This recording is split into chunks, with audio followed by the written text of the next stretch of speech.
My wonderful listeners, welcome back to another episode of the Languages Pedagogy Podcast. Today we start our episode 90, and today we embark on a fascinating journey to explore how food and language are interconnected. We will dive into the linguistic history of food-related vocabulary, how culinary traditions shape communication, and how language itself is influenced by the foods we eat. And by the end of this episode, you will realize that every bite you take is not just nourishment, it is a lesson in linguistic. So, get your cup of coffee, sit comfortably, and let's get started.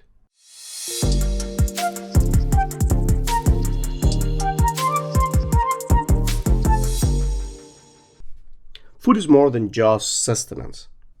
It is storytelling, memory, history, and identity wrapped in flavors and textures.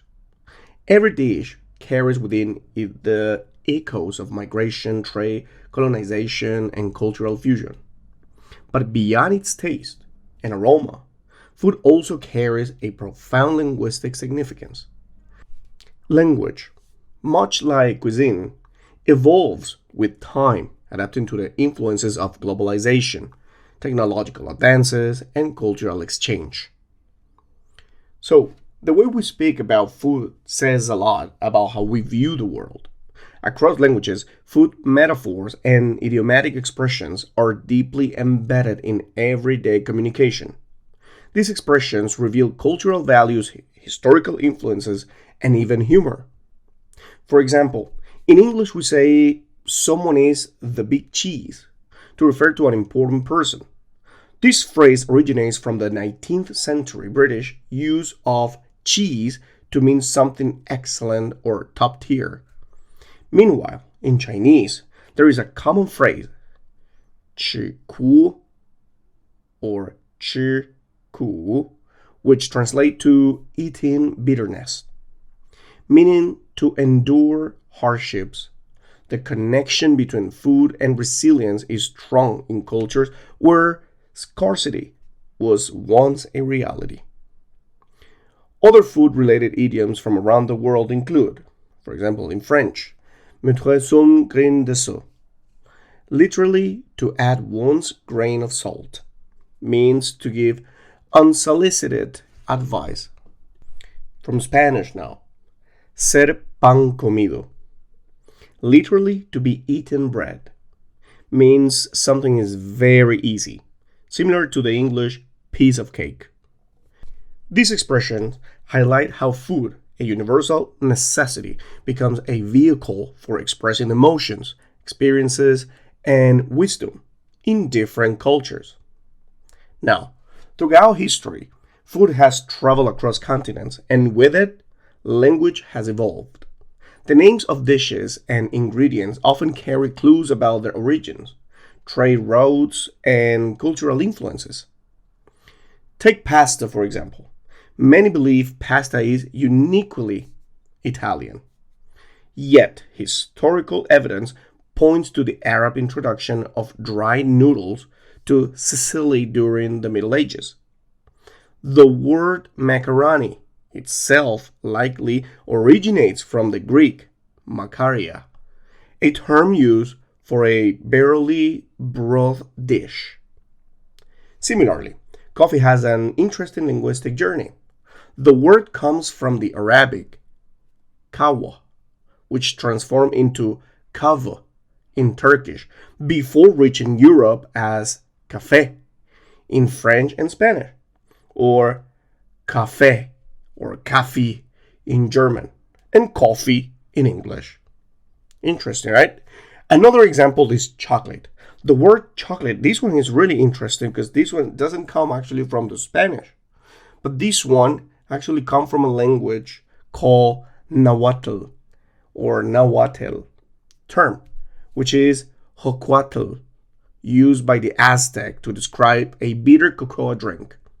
When the Spanish colonizers brought cocoa to Europe, they adapted the word into chocolate, and it eventually spread across languages worldwide. These linguistic transformations show how food-related words adapt based on phonetics, cultural influences, and linguistic structures as they cross border. Few commodities have had a greater impact on language than spices. The spice trade, which flourished between the 15th and 17th centuries, not only reshaped global cuisine, but also influenced the way we speak. Pepper comes from the Sanskrit word pipali, which passed into Greek as peperi, then Latin piper, and later into English as pepper. Good one, right? And then we have the other one, which is ginger. This one originates from the Sanskrit srgavaram, traveled into Greek as zingibres, and then evolved into Old French gingibre, before reaching English as ginger. Interesting, this one, right? So then we have another one, sugar. Originally from India, comes from the Sanskrit shakara or sharkara, which became Arabic sukar, then Old French sucre, and finally English sugar, or in Spanish azúcar. These words, borrowed and transformed across cultures, are linguistic footprints of ancient trade networks that connected Asia, Africa, and Europe. Now, one of the most direct ways in which food influences language is through loanwords. Terms adopted from all the languages without significant modification. Here we have, in English, we use words like sushi, which is in Japanese, taco, which is Spanish, and curry, which is Tamil, or curry, meaning sauce. Croissant, which is French, meaning crescent.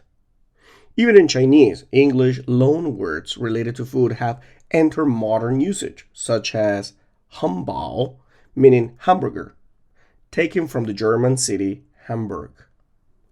Interesting one. This linguistic exchange mirrors cultural appreciation, migration, and globalization. As food travels, so does language.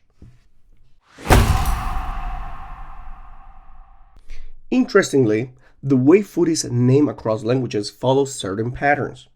Many cultures use descriptive words based on 1. Texture, which is creamy in English, versus cremoso in Spanish, versus crémeux in French. Maybe I'm not saying it well. I'm sorry if I'm not actually pronouncing pretty well these ones. Second, origin. Belgian waffles, French fries, and Swiss cheese. 3. The sound. Crackers in English, knapperen in Dutch, meaning crunchy.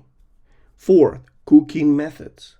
Roast chicken, fried rice, boiled potatoes. These naming conventions provide insight into how different societies categorize and conceptualize food through language.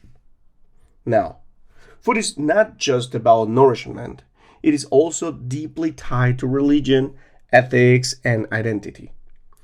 Some foods carry strong taboos, and the language surrounding them can reflect these cultural sensitivities. For instance, many religions have strict dietary laws. In Islam, the term halal means permissible, while haram refers to forbidden foods.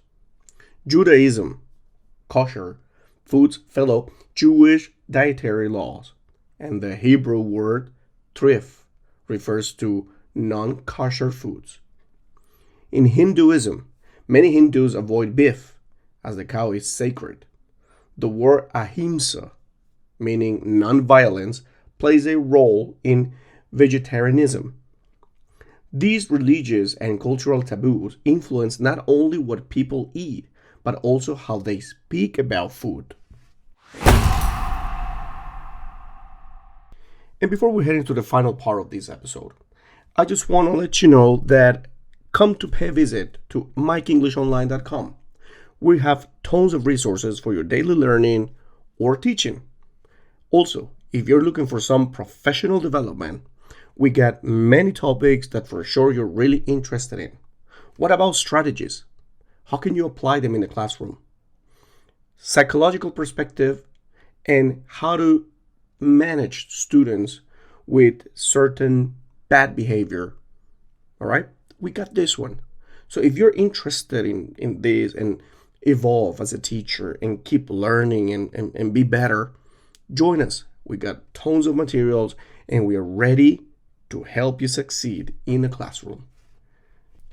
And also remind you that new episodes drop every Monday and Friday. So make sure to tune in weekly for your dose of thought-provoking conversations. Remember that the episodes comes to your favorite platform. You have it on Spotify, Apple Podcasts, YouTube, and Amazon Music. So make sure to tune in weekly.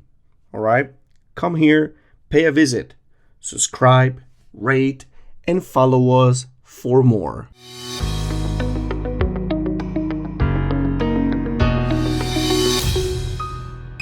So food and language are two of the most fundamental aspects of human existence, and they are deeply intertwined. The words we use for food, the way we describe flavors, and the expression we use in conversations all carry historical, cultural, and linguistic significance. Next time you sit down for a meal, take a moment to think about the words you use to describe what's on your plate. Behind every dish is a story.